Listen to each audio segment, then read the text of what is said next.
Hello students, let's continue with the scope of economics micro economics के scopes के साथ हम लोग कंटिन्यू करते हैं।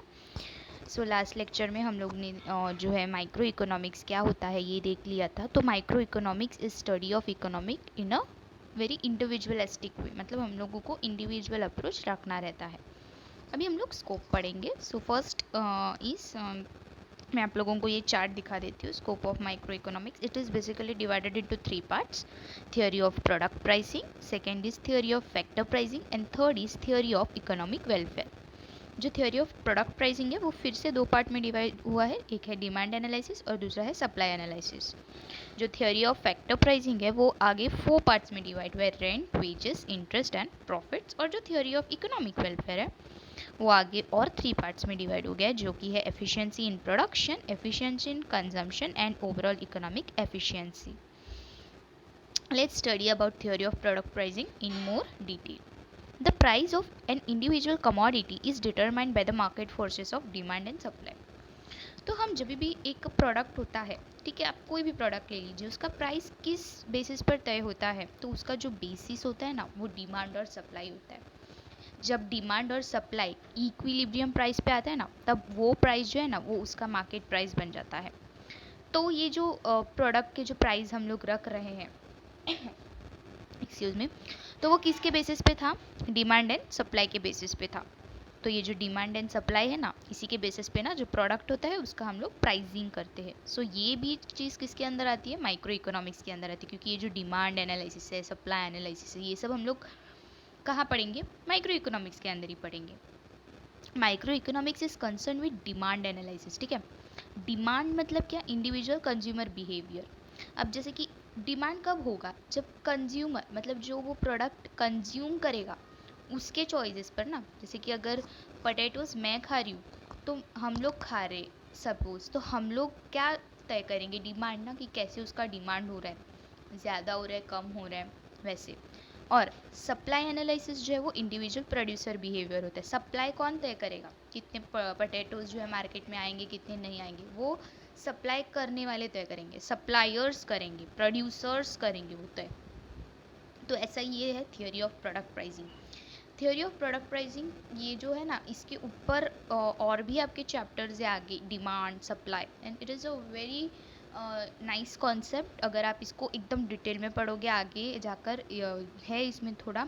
और अगर सीए कोई स्टूडेंट्स करते हैं तो उनको तो ये इकोनॉमिक्स में पूरा डिटेल में एक्सप्लेन हो गया वहाँ पर।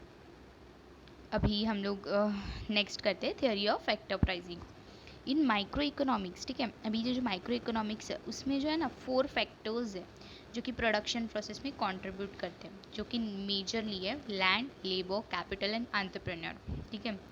लैंड तो चाहिए ही है किसी भी जगह पर काम करने के लिए। अगर आप समझो फैक्टर प्राइसिंग, ठीक है, अगर समझो आप लोग कोई भी प्रोडक्शन कर रहे हो, ठीक है, प्रोडक्शन प्रोसेस, ठीक है। जैसे कि आपका एक प्रोडक्शन फैक्ट्री है, सपोज करो आप लोग जो कि पेन बनाता है, तो उसके लिए फर्स्ट ऑफ ऑल लैंड तो चाहिए ना। लैंड क्यों चाहिए आपको? क्योंकि जगह तो चाहिए जहाँ पर आप प्रोडक्शन करो, तो लैंड हो गया। लेबर, मजदूर, वहाँ पर काम करने के लिए आपको लेबर्स लगेंगे जो पेन को बनाएंगे। हाँ, मशीन के थ्रू बनेगा तो सही, लेकिन उनको बनाने के लिए वहाँ पर लेबर्स तो लगेंगे ही लगेंगे। देन कैपिटल, कैपिटल मीन्स पैसा, वहाँ पर जो मशीनरीज लगेंगी उसके लिए कैपिटल भी तो चाहिए, तो कैपिटल भी आ गए। और एंटरप्रेन्योर, एंटरप्रेन्योर मीन्स ये जो सब चीज़ें हो रही हैं वैसे तो नहीं हो जाएगी, उसको कोई तो उसकी चलाएगा भी ना, कोई तो वो सोचेगा कि हाँ मुझे प्रोडक्शन करना है, तो एंटरप्रेन्योर। तो ये जो चारों चीज़ है ये एकदम ही इम्पॉर्टेंट है और ये प्रोडक्शन प्रोसेस में हेल्प करता है। तो माइक्रो इकोनॉमिक्स क्या करता है, इनके जो रिवॉर्ड्स है ना, जैसे कि लैंड, अगर हम लोग लैंड है, लैंड पे हम लोग कुछ बना रहे हैं तो उस लैंड के लिए हम लोग रेंट तो देंगे ही देंगे, राइट। लेबर है, लेबर को हम लोग वेजेस देंगे। कैपिटल है, उस पर हमें इंटरेस्ट मिल सकता है। एंड एंटरप्रेन्योर है, उसे क्या मिलेगा, क्यों कर रहा है वो ये सब? प्रॉफिट के लिए। तो ये जो रेंट है, वेजेस है, इंटरेस्ट है, प्रॉफिट है, ये सब इसके बारे में भी हम लोग जो है ये कैसे डिटरमाइन किया जाएगा, ये सब हम लोग माइक्रो इकोनॉमिक्स के अंदर पढ़ेंगे। Then next is theory of economic welfare. अभी theory of economic welfare it's basically deals with the efficiency in the allocation of resources, ठीक है। efficiency in allocation of resources is attained when results in maximization of satisfaction of the people. ठीक है, अभी हम लोग economic welfare मतलब क्या है, हम लोग जो कुछ भी कर रहे हैं उससे हम लोग को एकदम से ज़्यादा हम लोग के पास जितने रिसोर्सेस है उससे हम लोग ज़्यादा से ज़्यादा क्या अचीव कर सके, सेटिस्फेक्शन अचीव कर सके। ठीक है, जैसे कि ज़्यादा से हम लोग हम लोग जब भी हम लोग काम करें तो हम लोग ऐसे कुछ रिसोर्सेज बनाए जिससे कि सारे कंज्यूमर्स की जो एक्सपेक्टेशंस है वो फुलफिल हो जाए और कंज्यूमर सेटिस्फाई हो जाए। तो सेटिस्फेक्शन ये है ना word satisfaction, this is very important in economic welfare. ठीक है, तो ये सेटिस्फेक्शन के ऊपर ही डील करता है। तो ये फर्दर और 3 पार्ट्स में डिवाइड है। First is efficiency in production. ठीक है, efficiency in production means producing maximum, जितना हमसे हो सके उतना हम लोगों को ना गुड्स बनाना है। अब हमारे पास जितना रिसोर्सेज अवेलेबल है ना, अभी समझो आपके पास कुछ अमाउंट ऑफ प्लास्टिक है तो आपको उससे ट्राई करने की उससे आप ज़्यादा से ज़्यादा पेन बना सको, तो इसे कहते हैं प्रोडक्शन एफिशिएंसी, मतलब आप ज़्यादा से ज़्यादा प्रोड्यूस कर सको उसमें पेन्स।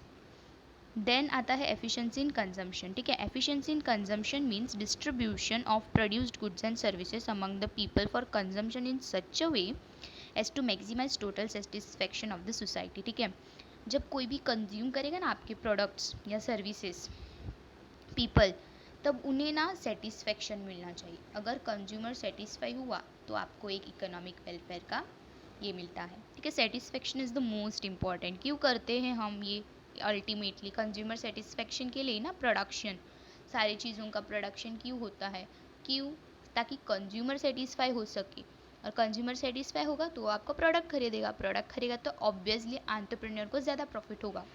समझ रहे हो ना, ये सब एक साइकिल है। तो आज के ज़माने में ना सिर्फ ऐसा नहीं कि कुछ भी बना के बेच दोगे कंज्यूमर को, नहीं, कंपटीशन बहुत ज़्यादा है, इसीलिए कस्टमर को सेटिस्फेक्शन होना बहुत ज़रूरी हो गया है आज के ज़माने में। ठीक है, सो आजकल का जो मॉडर्न बिजनेस का अप्रोच है वो ज़्यादा से ज़्यादा फोकस ही इस पर करता है कि कंज्यूमर सेटिस्फाई हो जाए। सो यही होता है efficiency in consumption. Last is overall economic efficiency, it means production of those goods which are most desired by people. ठीक है, मतलब अभी समझो पेन है, ये पीपल ज़्यादा वो कर रहे कि नहीं हमें पेन चाहिए, मतलब जो डिज़ायर कर रहे, पेंसिल इतना नहीं कर रहे, तो हमें क्या करना है, हमें कंज्यूमर को ही खुश करना है, तो हमें ज़्यादा पेन्स का ही प्रोडक्शन करना है, ज़्यादा पेंसिल का नहीं करना है जो कि कम डिमांड हो रहा है। वैसे तो हमें वही आगे अल्टीमेटली हमें सबसे ज़्यादा किस पे ध्यान देना है, पीपल पे ध्यान देना है। तो यही होता है ओवरऑल इकोनॉमिक वेलफेयर ही क्या है, हम लोगों को कस्टमर सेटिस्फेक्शन देना है। ठीक है, सो यही था इसके अंदर स्कोप ऑफ माइक्रो इकोनॉमिक्स के अंदर। Micro economic theory shows under what condition this efficiencies are achieve. ठीक है, thus the focus of microeconomics is mainly confined to price theory and resources allocation। ये माइक्रो इकोनॉमिक्स क्या है, ये एक एक पर्टिकुलर देखो ना, अभी जैसे कि मैंने बताया, तो ये price of a product, right, बहुत सारी चीज़ों का नहीं, एक ही प्रोडक्ट का प्राइस डिटरमाइन करेगा। तो ये एक सिंगल अप्रोच की तरफ ध्यान दे रहा है, कोई एग्रीगेट स्टडी नहीं कर रहे, जैसे कि national employment, national economic problem हो गए, जैसे कि अनएम्प्लॉयमेंट हो गया या तो फिर पोवर्टी हो गया, इनइक्वालिटी ऑफ इनकम हो गया, इन सब पे नहीं वो कर रहा है, वो किस पे कर रहा है, इंडिविजुअलिस्टिक पे कर रहा है। तो ये जो जो थियोरी ऑफ ग्रोथ हो गया, थियोरी ऑफ बिजनेस साइकिल हो गया, ये सब जो है ना जो कि एग्रीगेट पे ज़्यादा फोकस करे, ये सारे माइक्रो इकोनॉमिक्स के लिमिट के बाहर है। ठीक है, तो यही था पूरा scope of micro economics. So I hope कि आपको सब कुछ समझ में आ गया होगा। अगर आपको कभी भी कोई भी डाउट आए और कोई भी वर्ड ना समझ में आए या कुछ कॉन्सेप्ट्स ना समझ में आए तो कमेंट बॉक्स में आप डाल सकते हैं, मैं ट्राई करूँगी आपको जल्द से जल्द रिप्लाई करने की। और देखते रहिए मेरे साथ। और अभी मैं अगला वीडियो जो है about features of micro economics जल्द से जल्द अपलोड करूँगी। Till then study properly, bye.